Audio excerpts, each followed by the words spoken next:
First abono naman natin dito sa ating sitaw na bongga mga kaparmers. 7 days. Yan na itsura ni sitaw. Ang gamit natin siyempre yung urea.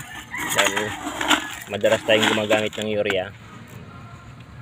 Unang abono 7 days. Ganyan na itsura.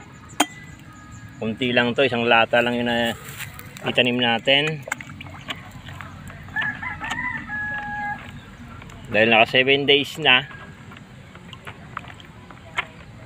abono na tayo.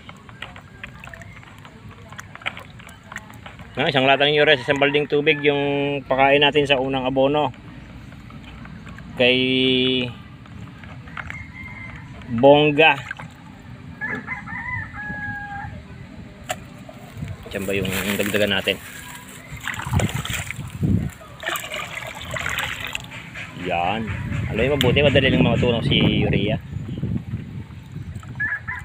Ito yung tinamnan natin. Nispread lang natin ng pandamo. Dating pipino pa rin to. Ganyan na itsura, medyo maliliit pa. Pero ilang days lang yan, aakyat na. Ay nako, restore na lang natin tong dating balag ng pipino. Ganda yan. Yan, isang lata kada puno yung ididilig natin kay sitaw na bongga. Ginawa natin yan, yung spacing bawat puno ay 2 langkal. Isang luller ba yun? Isang luller ba yun? 2 langkal. Yung iba naman may git.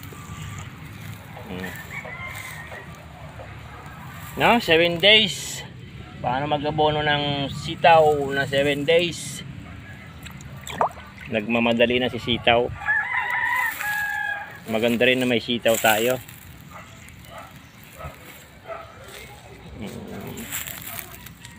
Yan yung itsura. Inispirahan natin yung herbicide tapos tinamnan na natin. Kaya medyo madamo.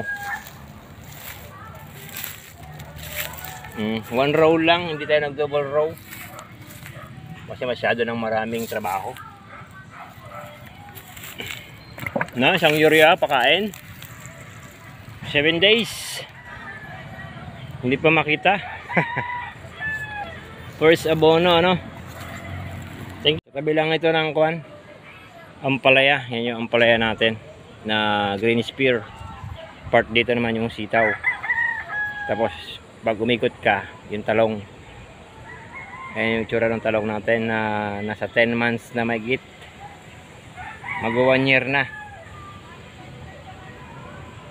Paano mag-abono ng 7 days na sitaw variety bongga. Thank you.